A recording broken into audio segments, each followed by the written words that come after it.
Mike, what mission are you on these days? I'll tell you, my main mission is, as I mentioned to you before, is working with people, helping people with certain mental health conditions, certain disorders, certain serious or not so serious issues. But my main goal and my main, almost like a mission, I want to call it a mission, is to really make that type of help, that type of mental health assistance available to a lot of people, to all who need it. I think it's a problem all over the world, as we see that sometimes people don't really know where to turn. Besides the stigma of people not wanting to openly talk about it and say, well, I have some issues, I have certain things that I don't feel like I'm dealing with properly, individually. Sometimes you talk to your friends, sometimes you talk to someone at work or someone, you try to kind of share openly, but most people don't even know where to turn if they need help. And my goal really is to make that accessible to all, to everyone. If they can afford it, they cannot afford it. If they are ashamed, if they want to do it confidentially, if they want to really hide their name, whatever it is, I feel like the world would be a better place if people really, sought help and dealt with their issues internally, because some people are better equipped to do so, some people are not so equipped. But that's kind of like my long-term aspiration, Got it. And what did you go through in your personal life to lead you to this mission? Yeah. So I worked in business quite a bit for many years. I've worked in sales. I worked in computers. I've actually had a technology background as well. For the last 20 years or so, what I realized is that no matter what job I had, no matter what other education I've gotten, I've always enjoyed actually talking to people. I've always enjoyed actually dealing with people. And even when I, went out to talk about a marketing campaign with someone, or talk about a sale with someone, I ended up I noticed that I always kind of ended up speaking to that person as a person. So, how are you feeling? How's everything with you? You seem, and I could kind of pick up some certain clues. I think it's more natural. And I was always kind of able to say, well, it seems like you have an issue. It seems like, so do you want to talk about it? I'm like, well, I'm kind of stepping out of my professional capacity in that case. And I've noticed that this is my more of a natural inclination, is to talk to people, to connect with people, to kind of see where they are in their life, see what issues there are. Well, maybe they just want to talk. Sometimes people just simply want to express themselves and say something, get it off their chest, so to speak. And Mm-hmm. I've kind of progressed. So from that point on, I've gotten back into school. I went for my second college education, and I said, let me get. So I got another degree in psychology. This was years back, and I said, kind of like Forrest Gump, if I ran to this part, then maybe I should just run a little bit longer. So I ran more, and I got a master's degree in psychology again. So I've gotten slowly and slowly, I've transitioned to work, in parallel with my technology/marketing business. I've progressed more to work really more into psychology, and this is where I am right now. Kind of feeling like this is what I should have done from day one, but it's never too late. Thank you for sharing that story. You know that how they say that people who are psychologists or people who like to help people, often they themselves needed help at some stage in their lives. Is that true for you? And if so, what kind of help did you feel that you needed when at some stage of your life? Well, let me tell you, I think it's so true, and it's not really in any stage of life. I feel like psychologists need help at this time right now. I feel like psychologists probably need more help than anyone else. Because if you think about it, on a daily basis, sometimes I talk to 10, 15 people, less, more, whatever, but on average, and a lot of stuff gets, you know, for lack of a better term, dumped onto me. And it's something we process as well. I feel like in my life, I personally, I can tell you, I still have, and I've had so many problems, so many issues as I've learned about different, disorders, different things such as ADHD, OCD, obsessive compulsive, or any other ones. I noticed that I personally have really similar things, but I'll tell you, on an ongoing basis, more than anyone probably, I feel like sometimes I myself need a counselor, a therapist to talk to. And that's a good point. See, right there, I think people sometimes say, well, you're a psychologist. I cannot talk to myself. And that brings a very good point where I think people should be open about, listen, I need help. I need help. It doesn't mean that I'm unable to help other people, but I'm a human being as well. So, I do have the same emotions, same feelings, probably worse than many other people. And over the years, some things I can kind of recognize and work on myself. And then some other things I do talk to other, professionals in the field, and I say, well, why don't you, let's mirror each other, let's help each other, because some things have to be externalized, some things have to be said externally and mentioned to another person, because this is our human nature. Our human nature is Mm. to be social, social animals, for lack of a better term, to express, to connect with other people, to kind of to be open and to talk to others and to share what's on our heart, what's on our mind, on our soul, to tell someone else because we feel better. Why is it? I don't know, but that's just how we're built, I think, all of us. Yeah, I can relate to that a lot because when I was doing a lot of more mindset coaching, I sometimes would be really hard on myself because I'd think I should be able to figure this out. Yeah, I've read every book, I know all the theory. Why am I still struggling with this, or why am I not being able to break through something? And I would sit in that confusion and yeah, that dark place for much longer than I needed to, if I just would realize that we live in a game, you could call it that if you want to, but the game good. requires us to need other people, and when I started to really recognize that and be like, okay, I don't have to figure it out by myself, and I do need a third party to show me my blind spots, because no matter how self-aware I am, I can be the most self-aware person on the planet, I'm still going to need other people to point things out and to help me navigate through Yeah. things. But isn't it So good to that, have that type of honesty and say, well, I cannot necessarily see all my own shortcomings, all my own issues. You can't, because we can only look in the mirror and see certain things. But yeah. it's incredible. Sometimes you watch, let's say, a video of yourself, and you're like, wow, this is what I look like. This is what I talk like. In other words, we can only see ourselves to some degree from the external point of view. It's important to talk to someone, but also talk to someone that, imagine being able to talk to someone who truly understands what to look for, what signs to really recognize and to point out to you. I think that's priceless. I think that's so valuable. And I think Mhm. so. Think about that. When you get that type of feedback, I think you're able to go with it and you're able to take it and say, well, how can I improve myself, right? And this is what it's all about. We are, like I said, we're a continuously developing beings. We always change. I think the only thing that's constant is the change, right? Because we're not the same. You look at yourself, let's say, the way you progressed in business and we progressed in your understanding of things. You certainly probably have different point of view than you had, let's say, 10 years, 5 to 10 years ago, because you progressed. And I think it's really an environment where we're interacting with so many people and so many events and so many things that we change, and that's a natural progress, of things. And I think I'm sure you agree with that. Like it's not it's so valuable for people to recognize that and say, well, that's good. That's a good thing. It's not a bad thing. Yeah, definitely. I'd like to rewind a lot and take us back to our childhoods. And I'd love to ask you, Mike, what was it in your childhood, if you could identify a couple of things that led to you wanting to help people now and led you to this career of psychology these days?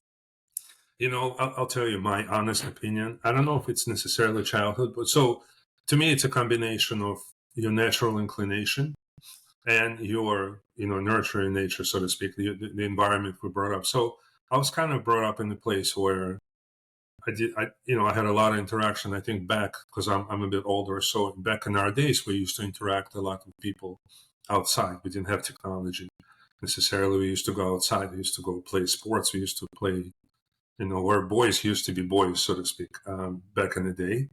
And that's a whole other topic I'm sure we'll hopefully talk about. But I'll tell you, but I think a big part of it is natural inclination. And I've noticed the same in my parents, especially my mother, is that for some whatever reason, which I cannot quite always explain, people always wanted to tell me things, like share with me. Well, let me tell you how I feel. Let me tell you about this. Almost confided. And then some people, let's say, argue with each other. Two people arguing with each other. Both are coming to tell me at separate times their point of view. I'm like, why are they all telling me these things? Go talk to each other. So ultimately, what happens is I feel a lot of it is, and it took me a long time, as I mentioned before, to understand that this is kind of like where I fit in, and this is my natural thing. So I don't know if it necessarily, the childhood experience, but I think it played a lot also that we had much more social interaction back in my during the time when I was brought up than kids and people have today. So that environment probably contributed to me interacting with a lot of people and noticing that I enjoy it so much. What I love is like I love what we're doing right now. I love talking to the people. I love having when people confide in me. People tell me certain, really, really close to heart type of things, secretive things, and I feel like this is. But I noticed that I enjoy it. Like I think a lot of people might notice that they get tired of carrying somebody else's load, so to speak, or listening to other people. I've noticed over the years that I actually it's almost like I get energized when I hear it. So when I over the years, as I've noticed that type of pattern and type of inclination in myself, I kind of geared more and more towards saying what. At the same time, I couldn't quite understand what specific career or direction that entails. So I've Yeah. considered, sales, business, even talk about law school, this, that. But ultimately, like I think this is it. This is pretty much being able to talk to people and help people recognize and deal with their own issues and shortcomings. But that's kind of I think the gist of it. I think that's really more of a natural inclination, which you cannot always um, artificially create. Mm-hmm. But I think you deal a lot. Obviously, you talk to people a lot, so it takes patience. I think it takes certain natural qualities, which you obviously have, to listen to people and to kind of put yourself in their perspective to some degree and say, well, how do I help this person using my experience, but also by listening and taking their information. Mm-hmm.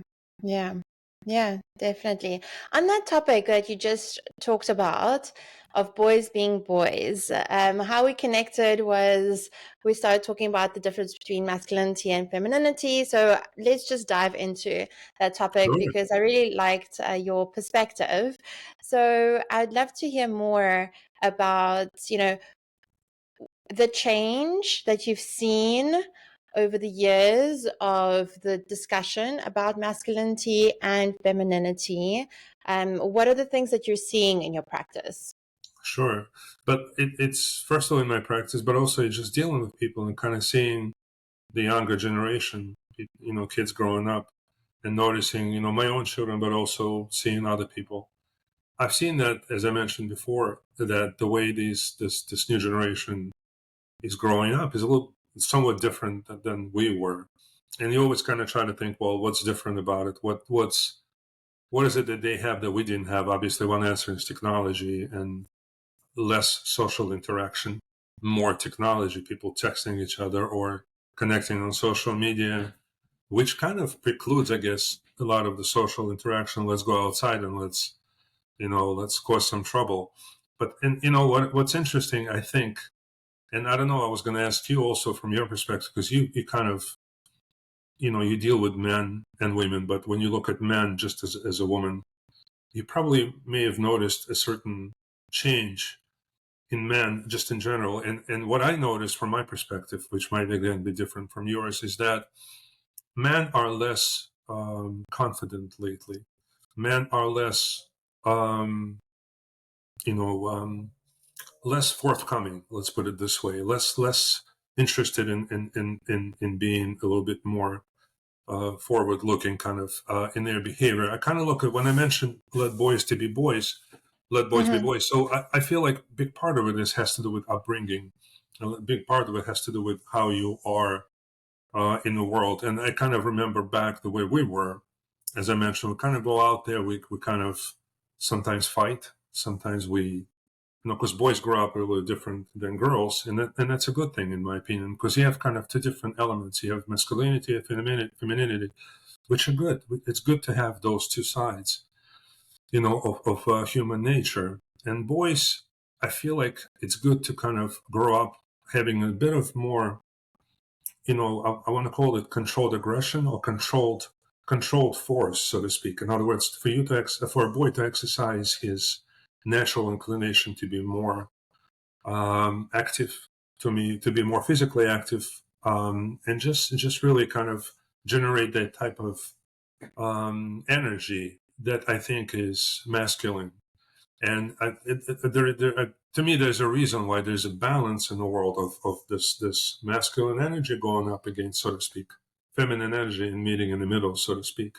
I think it's so important to have that. But I think when boys don't have that element of active masculinity, so to speak, I feel like it's really lacking that. And so I think it changes the whole dynamic of interaction between men and women, um, where women are kind of forced to be more than they're naturally inclined to be. Let's put it this way. In other words, I think there's nothing wrong with a man being polite to a woman and offering a seat on the bus or offering to open the door to the building or to the car, or bringing flowers or saying, hey, but I feel like a lot of times in the society, boys are almost like discouraged, or men are discouraged from showing that type of attention to a woman because it could lead to certain issues or misunderstandings or questions, or being considered too aggressive or too impolite.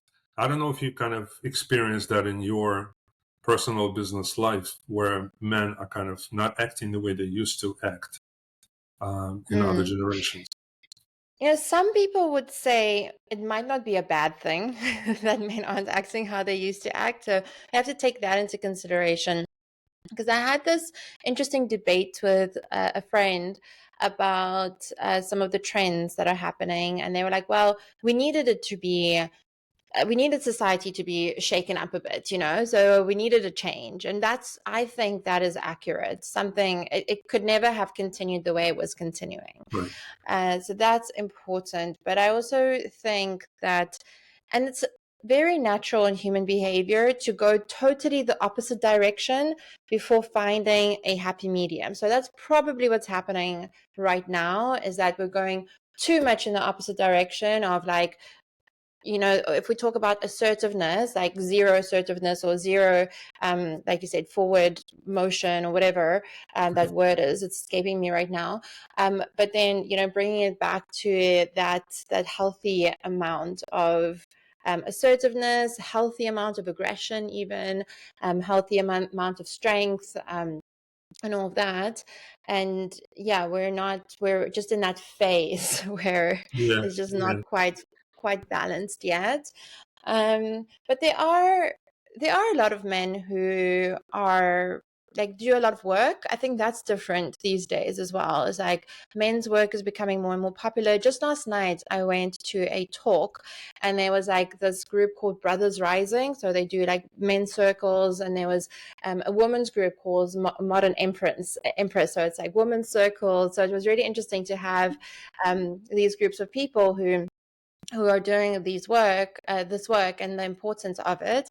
So I think that plays a role, and it is good, but it also has some not good parts. Like it has like anything, it has its positives and negatives, its pros and Negative cons, parts. right? Yeah. Because then you can start over therapizing and over sharing and overthinking and then not enough action happens, for example, which Yeah. is so we're like, I think we're in that messy middle where we're still like very much figuring it out. So yeah, that's what I've seen. I hope so. But what I notice, and this is hopefully, like you said, it's in progress of in process of being adjusted to some degree. I think it's important for so I think people have been really scared to kind of use the term gender roles to some degree, and I would not call them roles, but I think there are some natural tendencies where a man is supposed to court and date a woman, is supposed to invite a woman. There's some beauty to it, over the generations. Like you said, there are a lot of negative connotations, a lot of negative things where a lot of that was abused, a lot of it was improperly treated, as you know, but the Me Too movement, where in Hollywood, they were, really just really over sexualizing women and whatever. All those things I'm certainly against. But I'll tell you, in the society, I think boys, what I kind of always thought is that, and you have to think about, like, my father or anyone that I grew up with never told me that, well, don't abuse women. No, it's like it should be a natural thing. I don't want to abuse anyone, but they told me to be a gentleman. What I mean is, they said, well, I should be capable of being aggressive with another man, but when it comes to a woman, I want to treat her as a lady. And I think there's a certain good balance to that, where I think boys should be kind of brought up to understand that they're a man, and that there are women, and there's that relationship. I think when it kind of fades into a complicated maze of apprehension, like, in other words, where kids or younger men right now are scared to kind of even try to express themselves or say something or be more polite or be more forthcoming to a woman. I think that kind of takes away some from their energy. It takes away from their self-confidence, and I think it makes them a little bit out of place. And that's what I kind of Mm-hmm. noticed at least in my interactions. But I see that in society as a whole. I think a lot of times men are just not as social about being there, about utilizing their male energy. I don't know if that makes sense. In other words, a Mm-hmm. lot of them kind of keep it inside.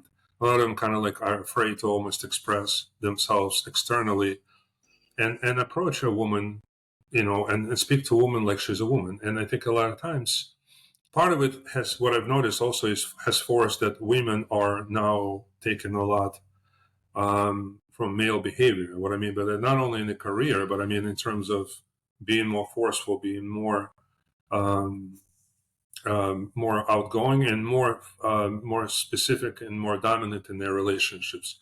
There's nothing wrong with that, but I think in my opinion, it's wrong that when a woman is forced to do so because a man is kind of lacking some of his natural traits. And Mm-hmm. It's but not what I'm leading. always, you know what I mean by that? Like, I don't know if you've seen that in your experience, but I feel like a woman it should be an equal kind of exchange of energy, so to speak. And when you come, male or female, there's a good balance between the two. And those are relationships, in my opinion, that have always typically worked, where people respect each other, love each other, but kind of understand the difference between themselves, and they respect themselves with those differences, and they say, well, let me bring the best of myself and my energy to the relationship, and you bring the same from your side. Then you have a positive and great long-standing relationship. Because I think, like, when a man is not being a man, or when a woman is not being a woman, which is less frequent these days, but we kind of talked about men, but I think there's going to be an imbalance of energy, and there's always, and a lot of times we see that in today's world. I think, I'm going to venture a guess that I think women sometimes miss real gentlemen, miss real men that are capable of being assertive and capable of being aggressive in certain situations, but treat them like a lady despite their Mm-hmm. natural aggressive traits. You know what I mean by that? I think there's some value to that. I do agree. Jordan Peterson talks about how important it is to know that you can be an animal, but then not be the animal. Know that you can be dangerous, but not be dangerous. There's a power to that. The only thing, the caveat that I have to add to that is to know that you can be an animal, can be dangerous. You actually have to be in that situation. You actually have Right. to Right. How do you feel about that? experience it. How do you feel about that term that he uses? I've also watched that one, I believe, by Jordan. What do I you think about it? 100% agree. You do or you do not?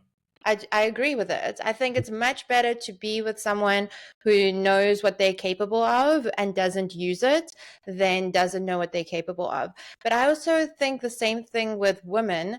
I would much rather be friends with a woman who knows how manipulative she can be and not use it. But Right. Right. again, to know how manipulative you can be, you actually have to be manipulative. You have to have had situations and lived experiences where you have done things that maybe you're not proud of or you don't like about yourself, and then go like, oh, don't want to do that again, and I really want to like Right. rein that in. And it's an interesting debate that I've been having in my mind, Mike. I've been asking myself, would I rather hang out with people, and I'll ask you this question, would you rather hang out with people who know who have like experienced some shit, whether it's addiction or aggression or whatever, like real life, like shadow aspects of the human condition, right? But obviously they've experienced it and they know it about themselves, and don't use that? Or would you rather hang out with people who have don't know, have never experienced their shadow aspects, and have never like done things that they're ashamed of, or things that are frowned upon? Yeah, yeah. I'll tell you from my perspective, I'd rather have both in my life. I'll tell you, like, I think it's much more exciting and interesting to deal with people that have kind of battled their demons and overcome them and beat them.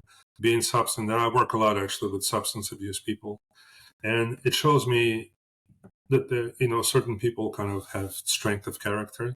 But yeah, it's interesting to work with such people. It's interesting to interact with such people.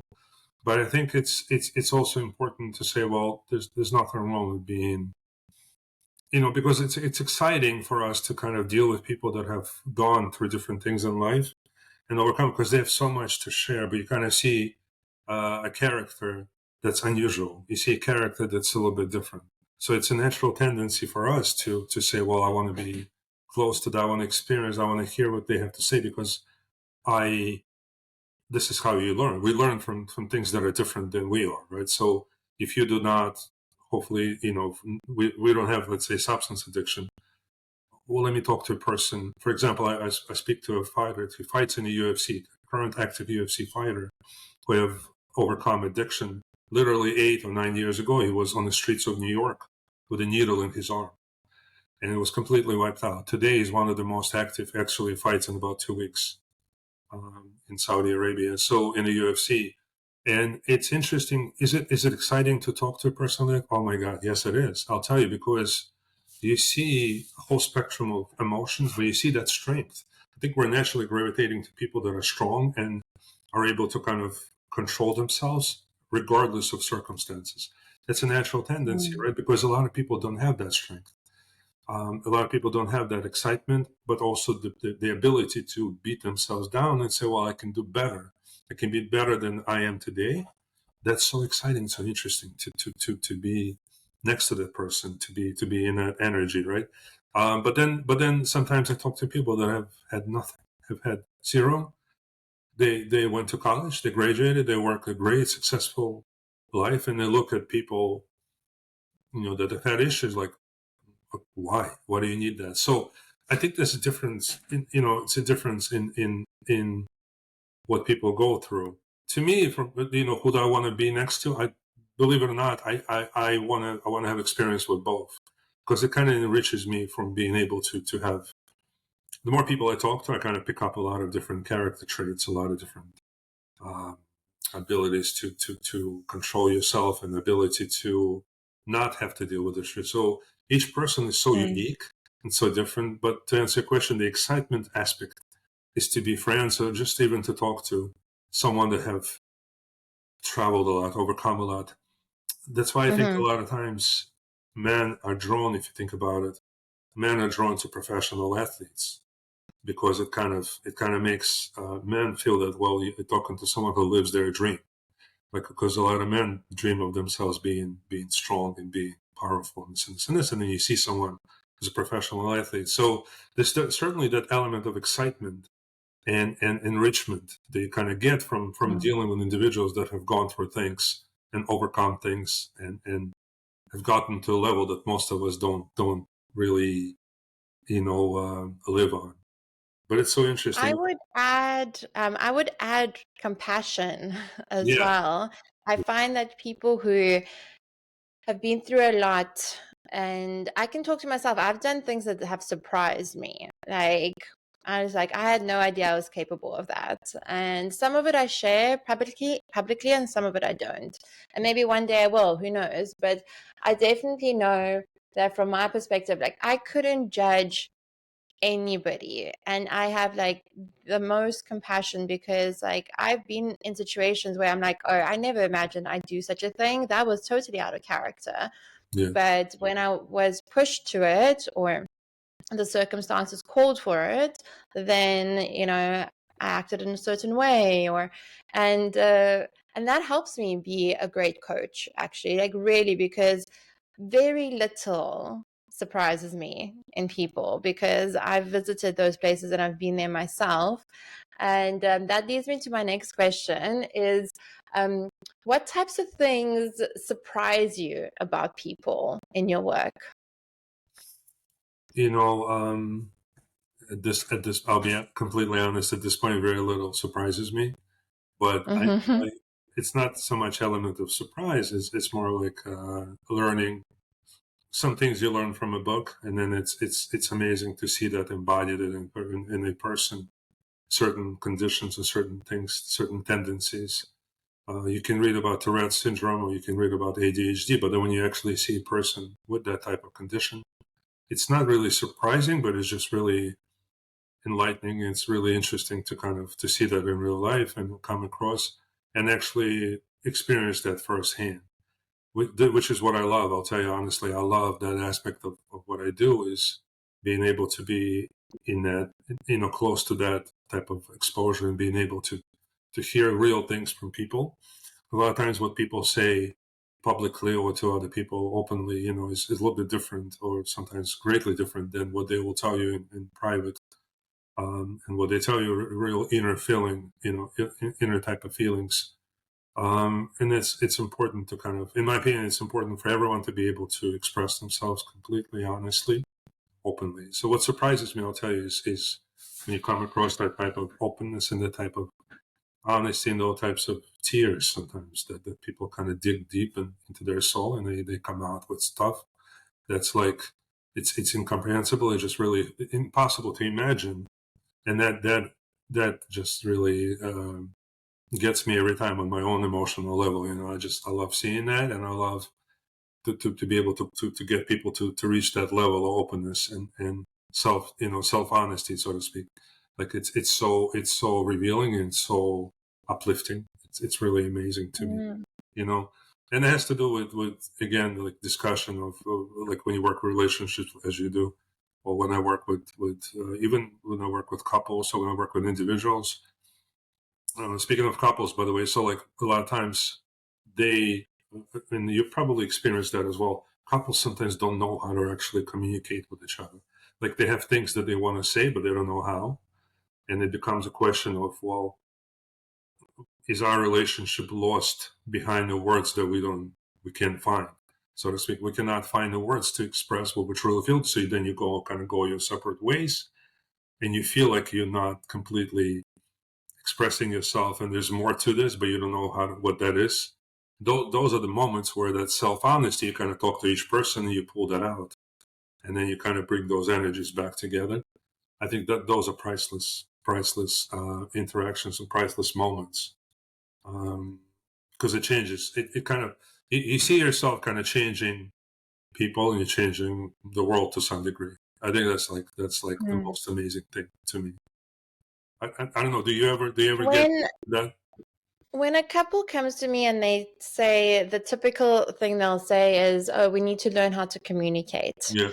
And someone somewhere told them that, or they saw a video or a quote about communication. And where I start with the couples that I work with is, I usually say, there's probably been some communication that you haven't been wanting to hear. So let's start with what has been communicated and what you're not wanting to hear from each other. Right. And that's a very powerful starting point, because then, they can't hide anymore or like lie to themselves or each other, because a lot is communicated, but they just don't want to accept it. Yeah. So that's a very important thing to understand. Is like, okay, what is actually being communicated? And then the second thing I tell my couples is when you were younger and you were courting each other, you had no problem communicating because it was important, right? So something happened where it became less important and now you have a problem communicating. It's not that you don't know how to communicate, it's because it's less important. Okay. And then they start to remember, yeah, we did know how to communicate. And then after those two steps, then I go into nonviolent communication and maybe some techniques of talking about, how to talk about emotions and how to receive each other and things like that. Like, obviously, there are always some things that one can learn, but there are literally like a few books that you can read and know a lot about communicating with each other. But it's about that the bigger reason of importance and the why, and being brutally honest with yourself and like brutally accepting the reality as is versus like trying to pretend like, oh, it's just some communication skills. That's so interesting, and I agree so much. I'll tell you. But I have a question because you could, like you said, you work with sometimes couples, you work with people from different backgrounds. Back to our conversation about men versus women in terms of communication. Do you find in your work that the same thing you could say like the same sentence and the same words, and they mean completely different things to men than they do to women? Do you come across such situations a lot, or does it happen in your work? Definitely. So firstly, it's important to understand that words are going to mean completely different things to everybody. It's not necessarily colored men versus women. It's going to, because everybody comes with their own tint, rose Yeah. tinted glasses or whatever tint they have, and however they're interpreting the world and your words and everything. And so, when it comes to in a heteronormative like relationship, when it comes to understanding a partner, just knowing, or any relationship for that matter, but just knowing that your partner is definitely going to hear words differently to how you say them, right? And having that awareness and understanding for them, and then both parties going like, okay, well, maybe that's not how they meant it, maybe they meant it this way, and being able to have a conversation about that. But most importantly, when it comes to this conversation, is actually not taking things personally. I love that, the book The Four Agreements, and one of them is like, never take anything personally. And it's really important when it comes to relationships, is how do you learn to take things not personally. Very true. Although it's much difficult, much easier said than done. You probably know Of that, but course. because of, I think, first of all, the way we accept the information, like I said, we understand words differently, is also based on the day we had, the life we've had, but also the day Yes. or the last moments we've had. You can have an argument. Time of the month for some women, like all sorts of things. Yeah, and Yes. it's different. And you walk into your home to speak to your spouse, and you just had a fight outside with someone else, so you'd be a little bit excited, more aggressive, and it doesn't. You kind of carry your daily interactions into your relationship, right? So it's hard sometimes to kind of completely cut off and say, well, I don't take it personally, and it's hard. And I call them a little bit almost like vibrations of energy, where you kind of connect sometimes and you don't connect sometimes. And I think a lot of times Mm. that's Why do you think it's hard?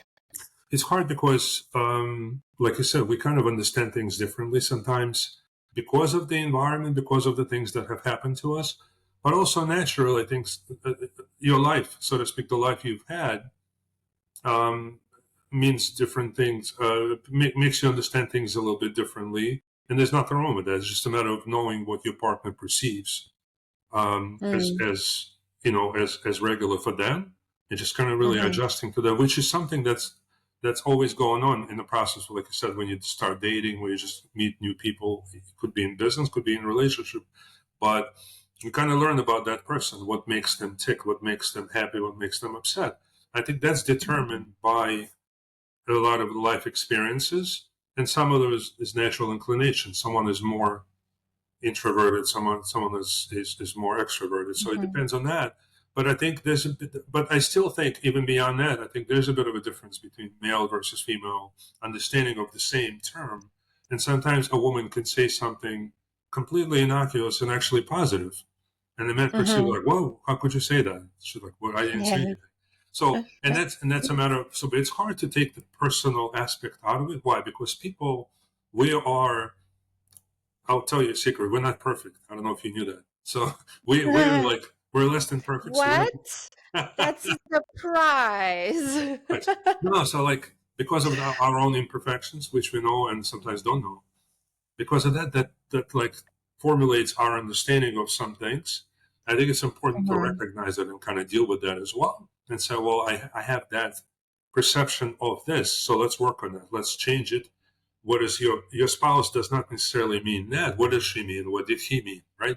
And that's mhm, okay, because that's, listen. There's beauty. This, to me, at least, there's some beauty in the differences. I love being different from another person. I love that mhm, spouses. I look at. I'm actually. I don't know if I mentioned. I'm married for 32 years. I'm so mhm, different from my wife that you could not imagine. But it's.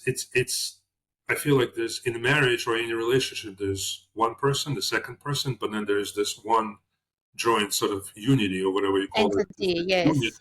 that's away from you personally. It's almost like something you Mhm, create as a couple, as a relationship, and that in and of itself has to be maintained like a luxurious car, so to speak. Like, you have to really, really care about that unit that you build together. But we mhm, change. I change, she changes. We both change over the years, because we grow. Listen, you're not the same person, as I said, let's say 10 or 5 to 10 years ago, whatever, and that's okay. So you kind of, this is a continuous process of adjusting that understanding. I think you probably deal with that as well, where people adjust the way they understand. That's why I think it's so important to interact all the time and kind of like speak your mind and never hold anything back. If you don't understand something, not letting things accumulate in your mind that you don't quite understand about your partner, relationship, or business partner. Always mhm. have things kind of, always talk it out. You know what I mean? Always kind of. Yeah. I'd love to understand this unit idea more from your experience and also from the couples that you have counseled. Um, what are some things that are important to take in consideration when you're looking after this unit that you're creating? I feel like that people sometimes forget that during dating you kind of create this. I feel like when two people meet up and then they kind of start interacting and they start looking forward to, either they're going to have a long-term relationship or they may not have a long-term relationship. There's a lot of factors that go into that. But let's say they succeed and they kind of formulate a relationship. Instantly, I feel like there's some sort of unit. When I call it unit, I call it almost like another entity, almost another Mhm, something that's combined, almost like the best thing that you have to offer and the best thing that she or he has to offer.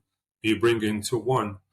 It's that energy, or is that kind of presence that is there when you are together, or when you even think about each other, or you kind of, anything that exists in your respect to this other person or to this other partner. Everything that's together is, to me, a unit, meaning that it's not something, it's no longer you, or it's no longer her or him.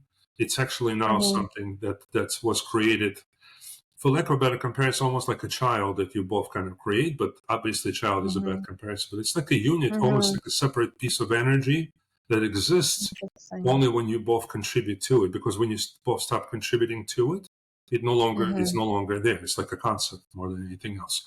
If we So remember how that, go I ahead. see that it's almost like if your friends invite you to a barbecue, right? And they can invite him or her or them, and the friends are going to have a different experience in all three scenarios, whether they're going to invite him, her, or them, or both of them, right? Yes, And that's the energy is going to be different of him, her, or them, or the unit. absolutely. And that's how I see it. So yeah, thank you for Yeah, but sharing. that's, so what happens is, let's say when you start dating, you start formulating a relationship, it's all fresh, it's all new, and it's all exciting, like kind of like similar to what I mentioned when you talk to an exciting person, because you meet something or someone that's never been your type of a world. Like you're meeting something completely different from yourself.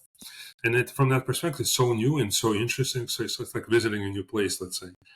But over the years, then what happens in your relationship, or business or otherwise, logistics get into the formula. So you have the daily, you have some things that are done beyond your relationship, some things you have to do together. Let's say you start living together. Let's say you have routine kind of crawls into the relationship, and that routine is typically um, not conducive of the exciting part.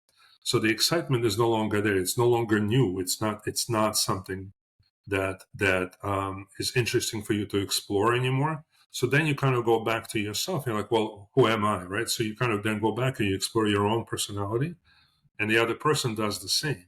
So that intersection where people still intersect and still have the same connection sometimes gets weaker. It gets weaker because they no longer pay the same mind or infuse the same energy into the joint relationship as they're going to go back to themselves, because the new relationship is no longer as exciting. And so the key is to find things that are still interesting about the other person, to continuously learn about the new person or learn new things together. In other words, remember that you are actually in this new unit, this new formulation in the world. And you say, well, what can we do, not just individually, but what can we do together that enriches our experience for that particular unit of energy, I call it. That's so important to think about, because we're so different. Even in a relationship, you can live with someone for 20 years and you still realize that you are different from them, and but that's okay. That's good. And then you change, and she changes, and I change, and he changes, and then it goes on and on and on. And you come back and you kind of will say, well, what our relationship is no longer what it used to be. Maybe it could be better. It doesn't have to be worse. It could be better, but let's discuss how. I think sometimes it's missing. Sometimes people kind of let the logistics of the day, who's going to do the lunch, who's going to take out the garbage, get into it replaces the real communication between people. That's why I already talked to her today, or she already talked to me today. No, you didn't talk. You talked about who's going to go, who's going to go buy groceries from the store. That's not that. Those are logistics. That's great. You should learn something together, find out what the other person learned today, and actually listen. I think that what you mentioned in your work, that you listen to people, is priceless. Because I think a lot of times spouses and business partners or other relationship partners don't truly listen to each other. They kind of hear things, but then whatever, it just kind of flies out. To connect, and that's what I call connection. To really remembering that if you don't do that, that so-called unit that you both created will absolutely not function. It will not work, and that's been proven, unfortunately, in a lot of relationships, that people kind of don't have kind of lose. They say that, well, we lost the connection. They kind of express that to me in practice, and I'm sure to you as well. Well, let's rebuild that connection, right? But what is it based upon? And I think that's really important to kind of understand. But I think, I don't know if you agree that when two people kind of get together, it's almost like they create something new away from themselves, but something where they contribute almost something of themselves into this new connection. Absolutely.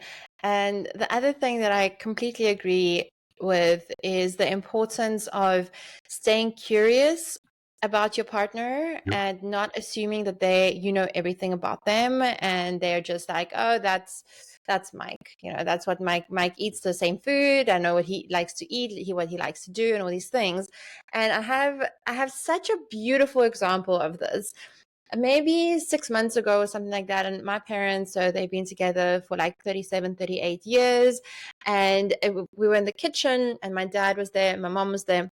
My dad had just sliced some, I think it was like cucumbers or spring onions or something. And my mom looked at him and she said, I didn't know that you could cut so finely, that you could chop so finely. And I just thought that was such a cool little moment of like, oh, I don't know everything about my partner. It's been decades, 3, almost 4 decades of us being together, but staying open to the idea that you don't know everything, and they can change, right? Like, keep asking. I encourage my couples, like, keep asking your partner every now and then. It's like, is that still your favorite pizza? Do you want to try something different? You know, like, do you want to explore outside of what you used to? Because going back to the topic of change at the beginning, like, we're constantly changing, and sometimes we imprison people in our own Yeah, minds yeah. of like, we think that they're like that, whereas they are like way in a different like universe by now, but you're not curious enough and you're not asking the questions, I'll tell and you, then absolutely, absolutely, so true, so true. You said a key word right there, curious, right? You want to be mm, curious about your partner. And I think we forget, and I said the logistics, the so-called the routine of the day sometimes gets us to forget that, right? Because you come home from some battles out there somewhere, whatever. You're like, oh, I just want to, I don't want to hear anything. I don't want to do anything. And that's a dangerous zone. So it's not going to be every day.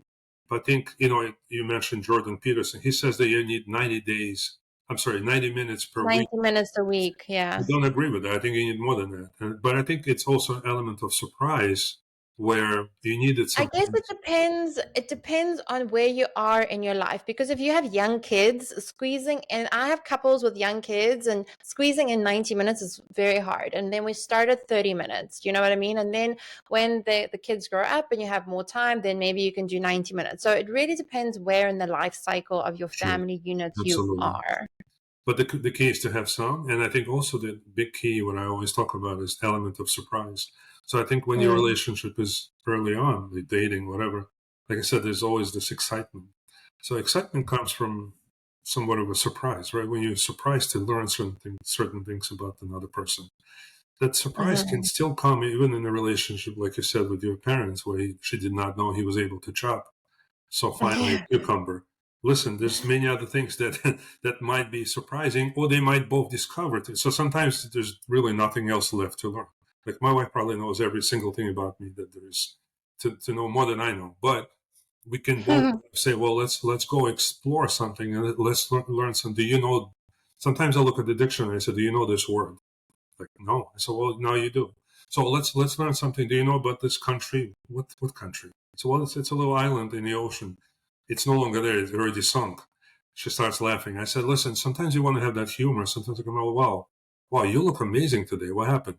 And there's complete darkness in the room, right? So you can't see me. I said, listen, yeah, all right. So there's humor. There's some sort of, I want to call it like an element of surprise that you want to infuse in a relationship that keeps it a little bit different. That keeps it somewhat but what beyond all the mechanics, it keeps you connected to the other person.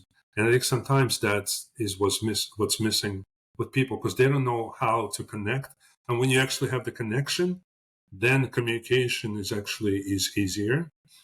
Then you're able to understand each other better because when you're connected, you feel like Mhm. it improves each person's self confidence as well. It's interesting. Like in your example, your dad was probably like proud of his own technique of chopping. Your mom said, "Well, wow, I learned something new about him," and she likes that he likes it. Sort of like so. There's this mutual kind of connection going forward. But suddenly, their connection was rejuvenated at the most unexpected moment, and those are to me are the most priceless pieces that you have to kind of discover in each relationship, especially when it's longer term. If you think about it, because anyone that's been together more than, let's say, 10, 15, 20 years, that's a whole different. Those people are so fused together. Their souls Mhm. are so intertwined that it's a completely different. They're totally this one unit that I described. They're actually completely fused at the hip, so to speak. So that's a very different life. I don't know if you deal with Mhm. people that have been together for a long time and they come to talk to you. It's a very different interaction, and they typically know each other so well, but they kind of fall.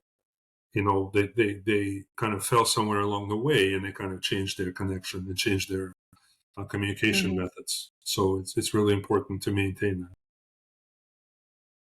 I have a question about infidelity, since we are talking about marriages and relationships. What are some of the top things that lead to infidelity that you've seen in your like working with couples? I think it's exactly what I just mentioned: is this lack of connection, or losing the, kind of losing each other along the way somewhere. And I think it's very infidelity, and I actually, unfortunately, come across a lot, especially in the last year. I actually had several examples that I work with of infidelity, and with actually different outcomes. Oh, some successful, some so not so much. And that's what's interesting is I think it's usually caused by people growing apart, so to speak, becoming not feeding that relationship unit, which I keep calling the unit. They're not feeding each other's energy, but they kind of go their separate ways, and they fully fall into logistics. In other words, they just live, they basically become roommates, so to speak. But then they get kind of lost so far that that separation gets so embedded into their relationship that they forget how to come back. They lose their way to such a level. And that's where the difference between men and women really comes into play, I think, because once they kind of understand that, they're actually able to find their way back. But they get so kind of thrown apart that they completely forget about each other, and they kind of live their own lives. And then it becomes more and more acceptable to have infidelity, to have it's no longer even, they don't even consider it infidelity. They just look at it as something that they have to do to live their life, so to speak. It becomes something of a norm, which is not, but to them it becomes more acceptable. And it's very different, as I mentioned, to men than it is for women. Mm-hmm. The reasons are very different. The reactions are very different, and the way they kind of look at it is so different, and it's fundamentally different. It's not because of individual. I've noticed it. I say men and women because I've noticed it very, very a lot of similarities in many relationships, which are very different, and yet some things are very much the same. Mm-hmm. But I think women and men um, get into infidelity for very different reasons. You know, it's somewhat unique, and I think to understand, and also what's different is how people deal with it after it's come to light, after it's discovered, what you do about it, and how you kind of deal with it together. What happens as a result of infidelity? It's also very different. But those are the factors. I think when people kind of lose that connection, lose that spark, and then after that you like pretty much find yourself as if you are alone almost in the world. You don't have. Single in a marriage. Yeah. Single but married. Yeah. I have a very, very controversial take on infidelity, Tell me. and I'm going to warn you, it doesn't gel with everybody, and there's a lot of people who would not agree with this. Okay. And my controversial take on infidelity, and it comes from quantum physics and the quantum entanglement principle. Okay. And when couples come to me with infidelity, the first thing that I try to get them to see is the quantum entanglement element of it. So where was your attention? If your partner was going off and being unfaithful, where was your attention? And when someone tells me that they were surprised by it, I often have to be a bit not harsh, but I have to tell them that they were just not paying attention. All right. That's And true. because a lot of people were like, I didn't see it coming, and I'm like, where was your attention? It was Yeah. definitely not in the relationship, because it's impossible. um from quantum physics principles, from energy, and from like core human behavior of how we are operating these energy fields, basically. And so when a couple is entangled, all of their energy is towards each other. And obviously, as they go about their life, and 10, 20, 30 years later, or however long, like the entanglement becomes less so sometimes, and then the attention goes maybe towards the business or the kids or the mistress or whatever. But being honest about like where was your attention, and it was definitely not inside the relationship either. And it's not about shifting blame or saying like you're, like you're the victim or you're to blame or da, da, da. It's not about that, but it's just about having an honest view of things and going like, okay, well, since both parties were actually playing a role, now in society we like to paint this picture that it's his fault or her fault or whoever was caught, right? But in the act, when you step back and you look at the bigger picture, both people are involved in Absolutely. creating such a scenario. I don't think that's controversial at all. I think it's 100% correct. So I don't know what. Well, society will tell you different things because a lot of times people don't truly know, and it's some things which we cannot explain. We'll just explain with the simplest possible explanation. But the truth is, both people are very much involved, and that's why I said they kind of lose their connection, and they go separate. But they both are involved in that loss, in that separation, in that breakup of a connection, and then both are Mm-hmm. responsible. But guess what? I think you know, people, when you talk about being honest about it, yeah, people will not always tell you the truth about their own shortcomings, right? Because, well, like let's say I'll talk to a couple where a woman was involved in infidelity. Well, of course he was involved. Of course it's his fault to a level. Why? Because there's a reason why she was looking for, that type of attention, that type of connection. Does it make it right? No, it does not make it right. But it also explains the reasons for it and something that he in this Mm-hmm. case should understand and certainly work on in terms of precluding it from happening in the future. In the same way, why is he going to go cheat, right? So does she know? Does she truly know about it? Or does she choose to kind of close her eyes and not pay attention to it? You're 100% right. I think that honesty is so important to understand, especially if both people want to work on that going forward and say, well, let's not repeat what led us to this point. Let's have a new life. And then it's interesting, in my Mm-hmm. experience, I've actually had that happen where people said, well, we are both responsible, we're both messed up, let's change that. It's not a Mm-hmm. simple thing, and they actually, going forward, they both have a difficult time change, because the hardest thing to do is change. And I'm sure you know that, like, especially as people get older, it's very difficult to change our ways, to change the way we think, the way we kind of perceive things. And I think in couples, especially when infidelity is involved, I think it's so important to change, because obviously something was not working, and you want to determine what that was.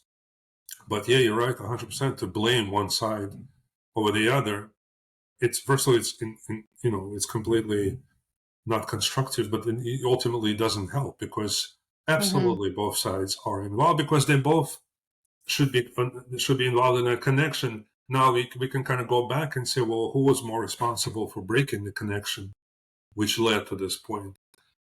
That's, we can kind of figure out and we can determine that, but then it doesn't really change the outcome, because guess what? If relationship is broken, it's broken, and it doesn't really Mm-hmm. necessarily matter who started it, but both people have contributed to the to Mm-hmm. the to them going astray.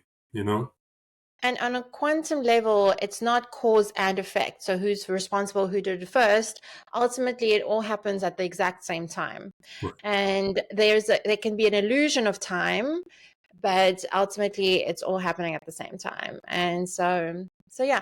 And in wrapping up our chat today, I've really, really enjoyed connecting with you today, Mike. I'd love to hear if you could do a shout out to the whole wide world, like 8 billion people, and you would have a billboard or a message that would go out to every human being on this planet.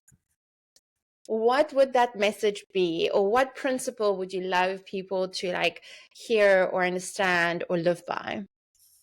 I wish I was so important that I was able to talk to 8 billion people. I'll tell you, I think my honest shout out to the whole world be, you're not perfect. Remember that, and talk to someone else.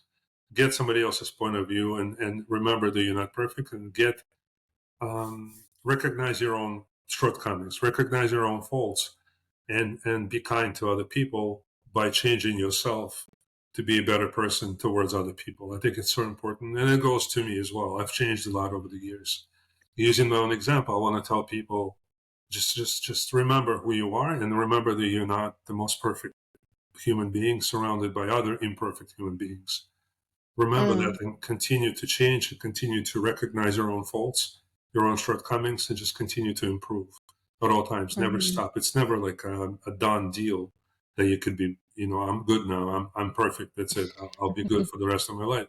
Mm. No, no, because you change, everyone around you changes, and so the environment changes where you live, people around you. So, but I think the most important thing is to recognize that. Don't ever rest in terms of improving yourself. Don't ever stop. Just continuously recognize that I'm not perfect. What can I do to improve myself? And look for people to criticize you. Like, be okay to be criticized. Because I think a lot of us don't like, I know certainly had to learn to accept criticism from other people or positive feedback. It's so important to be open to that and say, hey, you know what? It's okay. Yes, tell me the truth about myself. I may or may not Mhm. accept it, but tell me. I want to be receptive to that type of feedback. I think it's so important. Because I think it would probably fix so many problems in the world if you think about it, not just relationship, but other interactions. Because listen, everything is a relationship, right? Sometimes it's between two Yeah. people, sometimes between two countries, sometimes between two organizations, whatever. But it's all relationship between human beings. Yeah. That's all it is, right? Mm.